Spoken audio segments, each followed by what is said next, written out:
शहराच्या प्राथमिक शाळेच्या चिमुकल्या विद्यार्थ्यांनी रंगवलं विठू रखुमाई नावाचं गजर। नाशिकच्या मनमाड शहरातील राष्ट्रीय शिक्षण संस्था संचलित सौ सुशीलाबाई चंद्रभानजी बागरेचा प्राथमिक शाळेच्या चिमुकल्या विद्यार्थ्यांनी रंगवलं विठू रखुमाई नावाचा गजर। आषाढी एकादशी हा महाराष्ट्रातील वैकुंठ मेळा महोत्सव मोठ्या उत्साहात भक्तिभावाने साजरा करण्यात येतो। यावेळी आपल्या मराठमोळ्या वारकरी संप्रदायाचा उत्सव मराठमोळ्या पद्धतीने साजरा करण्यात आला।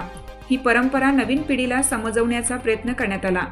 या सोहळ्याला संस्थेचे सदस्य पी.व्ही. कुलकर्णी, मनमाड नगर परिषद शिक्षण मंडळ अधिकारी मनीष गुजराती, केंद्र प्रमुख दीपक भावसार, बागरेच्या प्राथमिक शाळेच्या मुख्याध्यापिका शेवाळी मॅडम व सर्व शिक्षक शिक्षकेतर कर्मचारी यांनी कार्यक्रमाचं आयोजन केलं।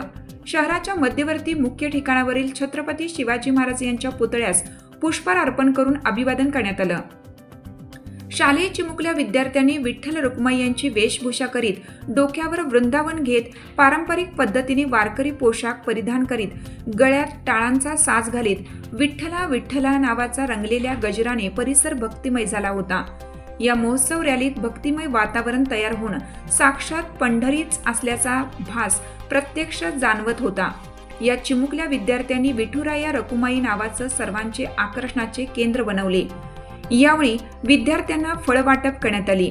या विठ्ठल रखुमाई सोहळा कार्यक्रमाला यशस्वी करण्यासाठी प्राथमिक शाळेतील शिक्षक शिक्षकेतर कर्मचारी आदींनी परिश्रम घेतला।